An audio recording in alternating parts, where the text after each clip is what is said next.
टुनटुनी चिड़िया अपने घर में अपने माता पिता के साथ रहती थी। उसकी एक छोटी बहन भी थी। टुनटुनी अपनी छोटी बहन से बहुत ज्यादा प्यार करती थी। टुनटुनी के माता पिता जंगल में गुब्बारे बेचा करते थे। एक दिन टुनटुनी के माँ बाप घर आते हैं तो टुनटुनी की छोटी बहन रो रही थी। क्या हुआ मेरी बेटी, क्यों रो रही है? मम्मा, छोटी को भूख लगी हुई है, कब से रो रही है। आज तो कोई गुब्बारा भी नहीं बिका और हमारे पास छोटी का दूध लाने के लिए कुछ भी नहीं है। ऐसा सुनकर टुनटुनी भी रोने लग जाती है। मम्मा पापा, क्या अब मेरी बहन भूखी रहेगी? नहीं माँ, मैं अपनी बहन को भूखा तो नहीं देख सकती। मम्मा, मैं जाती हूँ, मैं अपनी बहना के लिए दूध लाती हूँ। बिना पैसों के कौन आपको दूध देगा? इतना अच्छा कोई नहीं है जंगल में। नहीं मम्मा, मैं कुछ ना कुछ कर लूँगी। ऐसा कहते हुए टुनटुनी अपने घर से निकलती है। वो थोड़ा दूर कव्वे की दुकान पर जाती है। अंकल कव्वे, मेरी छोटी बहन भूखी है, हमारे घर में पैसे भी नहीं थे, आप मुझे थोड़ा सा दूध दे दें, मैं आपको बाद में पैसे दे दूंगी। चल भाग यहाँ से, मेरी दुकान पर भिखारियों के लिए कोई जगह नहीं है। मैं आपसे भीख नहीं, थोड़ा सा दूध उधार मांग रही हूँ।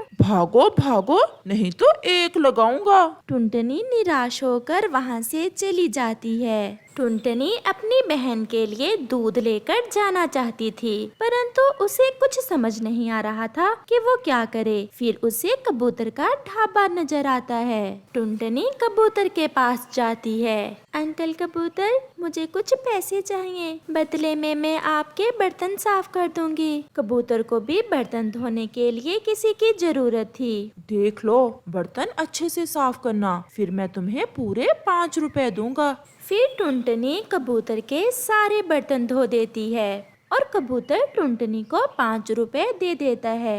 टुनटुनी खुशी खुशी कव्वे की दुकान पर आती है और अपनी बहन के लिए दूध लेकर वापस घर जाती है। टुनटुनी के हाथ में दूध देखकर उसके मामा पापा बहुत हैरान हो जाते हैं। टुनटुनी, ये दूध आप कहाँ से ले आई? पहले मैं अपनी बहन को दूध पिला लूं, फिर बताऊंगी। फिर टुनटुनी अपनी छोटी बहन को दूध पिलाती है। मम्मा, मैंने अंकल कबूतर के होटल पर कुछ बर्तन धोकर 5 रुपए लिए थे और मैं अपनी बहन का दूध ले आई। ये सुनकर टुनटुनी के मम्मा पापा की आंखों में आंसू आ जाते हैं। अब मेरी बेटी पक्षियों के बर्तन धोया करेगी। फिर उस दिन के बाद टुनटुनी के मम्मा पापा गुब्बारे बेचने चले जाते और टुनटुनी कबूतर के ढाबे पर बर्तन धोकर अपनी बहन के लिए दूध ले आया करती। टुनटुनी बहुत मेहनत से काम करती थी। फिर एक दिन कबूतर की पत्नी ढाबे पर आती है और टुनटुनी को बर्तन धोते देखकर कहती है, बबलू, आप इस बच्चे से बर्तन क्यों धुलवा रहे हो? बेचारी गरीब है, इसके मम्मा पापा जंगल में गुब्बारे बेचते हैं, गुजारा नहीं होता, इसलिए ये हमारे ढाबे पर बर्तन धोकर अपनी बहन के लिए दूध लेकर जाती है।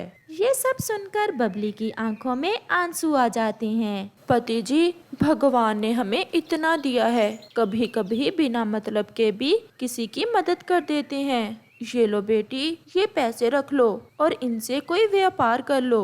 आंटी, आपका बहुत बहुत धन्यवाद। अगर जिंदगी रही तो मैं ये आपके पैसे आपको लौटा दूंगी। फिर टुनटुनी घर चली जाती है। उसके मम्मा पापा भी घर आ गए थे। टुनटुनी उन्हें सारी बात बताती है। बहुत अच्छी होगी कबूतर की पत्नी, जो हम गरीबों पर इतनी दया की। मम्मा पापा, अब हम इन पैसों से कौन सा काम कर सकते हैं? क्यों ना हम जंगल में दूध की दुकान ही बना लें। वैसे भी कालू कौवा सब पक्षियों को पानी वाला दूध देता है। फिर वो अपने घर के पास में ही एक दूध की दुकान बना लेते हैं। कुछ ही दिन गुजरते हैं कि उनकी दुकान बहुत अच्छे से चलने लगती है। ग्राहकों का रश लग जाता है और वो अच्छे पैसे कमाने लग जाते हैं। कालू कौवे का कारोबार तो बंद हो जाता है क्योंकि वो तो पानी वाला दूध बेचता था। मम्मा, अब हमारे पास इतना मुनाफा है कि हम अपना कारोबार और बढ़ा सकें। आज मैं बबली आंटी के पैसे वापस कराती हूँ। फिर टुनटुनी बबली के पास उसके ढाबे पर जाती है।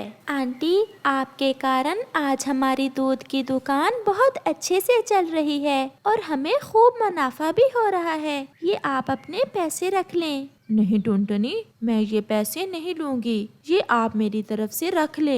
और मुझे गर्व है आप पर, जो आप अपने मम्मा और पापा का सहारा बनी और इतनी मेहनत से काम किया। फिर टुनटुनी अपने परिवार के साथ खुशहाली का जीवन बिताने लगती है। आज तो सासू माँ घर आते ही खुश हो जाएगी। मैंने बहुत अच्छे से साफ कर दिया है इस इस्त्री को। और फिर जैसे ही गौरी कव्वी घर आती है तो उसकी बहू अपनी सास से कहती है, सासू माँ देखें तो मैंने इस्त्री को साफ करके नया बना दिया है। आज तो कमाल कर दिया मेरी पागल बहू ने। ये इतनी साफ कैसे की है बहू तुमने? सासू माँ, मैंने इस्त्री को वॉशिंग मशीन में डालकर 3 चक्कर दिए और इस्त्री चमकने लगी। ये सुनकर गौरी कव्वी सर पकड़कर बैठ जाती है। ओ तेरी, ये तुमने क्या कर दिया? ये इस्त्री तो खराब हो गई है, तुमने इसे पानी से धो दिया। सॉरी सासू माँ, मुझे ये तो नहीं पता था कि पानी में धोने से इस्त्री खराब हो जाएगी। शाम को जब गौरी कव्वी का बेटा जग्गू और उसका पति कालू कौवा घर आते हैं तो गौरी उन्हें बताती है, जग्गू, आज तुम्हारी पत्नी ने इस्त्री को वॉशिंग मशीन में धोकर खराब कर दिया है। जब तुमने इस पागल कव्वी से शादी की थी तो मैं तो तुम्हें तभी मना करता था। मुझे तो शक्ल से ही ये पागल लगती थी। सॉरी पति जी, सॉरी ससुर जी, मुझसे गलती हो गई। आप ये खाना खाएं, बहुत स्वादिष्ट खाना बनाया है मैंने आपके लिए। फिर वो सब खाना खाने लग जाते हैं। ऐसे ही कुछ दिन गुजर जाते हैं। जग्गू और कालू कौवा काम पर गए हुए थे और गौरी कव्वी अपनी सहेली से मिलने गई हुई थी। गौरी कव्वी की बहू पागल थी, ये तो सबको ही पता था। तोता कालू कौवे के मोबाइल पर कॉल करता है। कालू का मोबाइल घर में ही था। कालू की बहू फोन सुनती है। हेलो हेलो, कौन है आप? ससुर जी तो घर पर नहीं है। मैं तुम्हारा ससुर ही बोल रहा हूँ, मैं कालू ही हूँ। ऐसे करो, मेरा मोबाइल नदी पर ले जाओ और इसे अच्छे वाले सरफ से धो दो, ये बहुत गंदा हो गया है। ससुर जी, मैं अभी आपका मोबाइल धो देती हूँ। फिर गौरी की बहू अपने ससुर का मोबाइल उठाती है और जल्दी से नदी पर चली जाती है। वो एक बाल्टी में मोबाइल रखती है, उसमें सरफ और पानी डालकर झाग बनाती है और कालू का मोबाइल धोने लगती है। वो मोबाइल को ब्रश से साफ करती है। ससुर जी आज तो खुश हो जाएंगे और लगता है आज तो ससुर जी मुझे कोई इनाम भी देंगे, इतना साफ जो किया है मैंने ससुर जी का मोबाइल। शाम हो जाती है। कालू और जग्गू भी घर आ जाते हैं। गौरी भी घर आ चुकी थी। मेरा मोबाइल कहाँ है? देखा, नहीं पहचान सके ना ससुर जी? पहचानोगे भी कैसे? सारी मैल जो उतार दी है मैंने आपके मोबाइल की। क्या किया? तुमने मेरा मोबाइल धो तो नहीं दिया? आपने खुद ही तो मुझे कॉल करके मोबाइल धोने का कहा था। मैंने सारा दिन लगाकर धोया है इसे। इनाम नहीं देना तो ना दें, परंतु अब मुझे डांटने ना लग जाना। वो सब अपना सर पकड़कर बैठ जाते हैं। निकलो निकलो मेरे घर से। जग्गू, अगर इसे रखना है तो इसे साथ लेकर कहीं और चले जाओ। मुझे तो डर है ये तुम्हारी पागल पत्नी किसी दिन सोते में मुझे ही उठाकर वॉशिंग मशीन में ना डाल दे। तो क्या फिर कुछ गलत हो गया है मुझसे?